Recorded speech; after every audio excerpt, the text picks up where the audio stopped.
ciri-ciri anemia. Ibu, anemia nggak bisa dilihat hanya karena, dok anak saya masih aktif loh. Dok, tapi nggak pucet tuh, tangannya juga nggak pucet, Bu. Anemia pada bayi itu kerap kali tanpa gejala. Bahkan anaknya masih aktif. Tapi salah satu ciri anak anemia adalah nafsu makannya buruk. Anak anemia, anak TBC, anak dengan infeksi saluran kemih, itu nafsu makannya buruk. Itu sebabnya kenapa kita selalu mengatakan fatwa dari IDAI mengatakan bahwa di atas 6 bulan bayi perlu mendapatkan suplementasi zat besi. Apalagi kalau selama ibunya mengandung, ibunya anemia. Ya, jadi bayinya ini kemungkinan usia 6 bulan ke atas harus punya suplementasi zat besi. Jadi kalau Anda tidak punya risiko anemia, tetapi Anda pengen tahu anak saya sebetulnya anemia atau tidak, Anda harus memeriksakan HB dan ferritin. HB aja kerap kali tidak cukup, ada ferritin, karena ferritin adalah cadangan zat besi. Banyak anak selama beberapa saat HB-nya masih normal, tetapi cadangan zat besinya yaitu ferritin udah anjlok, udah terjun bebas. Jadi barangkali hari ini kalau dicek anaknya tidak anemia, HB-nya masih 11, tetapi bulan depan bisa jadi HB-nya tinggal 9 atau 8.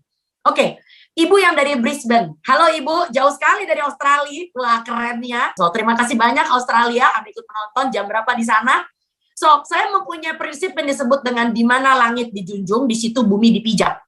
Artinya apa? Apa yang ada di Brisbane sebagai orang Australia, Anda ikut makan seperti orang di sana.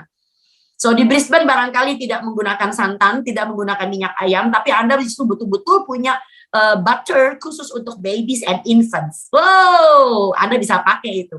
Ya, Anda bisa menggunakan apa saja. Ya, prinsipnya adalah ikuti apa yang menjadi saran dari pediatrician di sana. Yang berikutnya adalah ada anak yang hobi minum teh.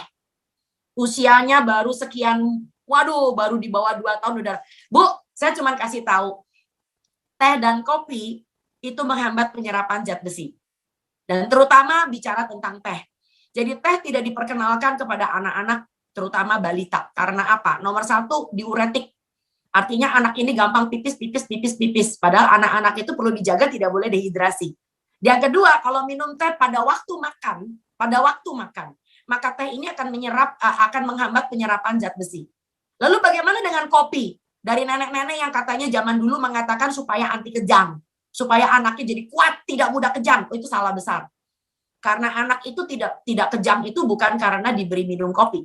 Hati-hati efek samping dari kopi pada anak yang sedang tumbuh kembang, maka dia akan meningkatkan adrenalin. Dan kopi mengandung kafein. Akhirnya anaknya akan menjadi gelisah. Walaupun kelihatannya dia bisa tidur malam, tetapi tidurnya sebetulnya tidak dalam istilahnya, tidak optimal. Lalu anak ini akan punya kebiasaan debar jantungnya akan lebih cepat daripada anak pada usianya. Jadi kopi bukan untuk anak-anak di bawah umur. Begitu pula dengan anak 2 bulan yang kelihatannya anteng diberi pisang. Ya, so sekali lagi yang disebut dengan MPASI adalah bagaimana kita juga belajar memberikan anak apa yang menjadi haknya. So, yang menjadi hak bagi anak adalah mendapatkan MPASI sesuai dengan usia. Bahwa anaknya 2 bulan lalu anteng diberi pisang, itu karena apa? Karena pisang itu sebetulnya dianggap sebagai fase oral. Nah, jadi barangkali anak ini butuh sesuatu yang dia bisa genggam, itu orang mengatakan teeter, ya. Makanya ada beberapa anak juga masukin tangannya sendiri ke dalam mulut, tetapi bukan pisang. Ya, pertama risiko kesedak. Dan nomor 2, pisang itu bukan makanan, bukan asupan gizi untuk anak berusia 2 bulan. Yang terakhir adalah bicara tentang alergi. Ini penting.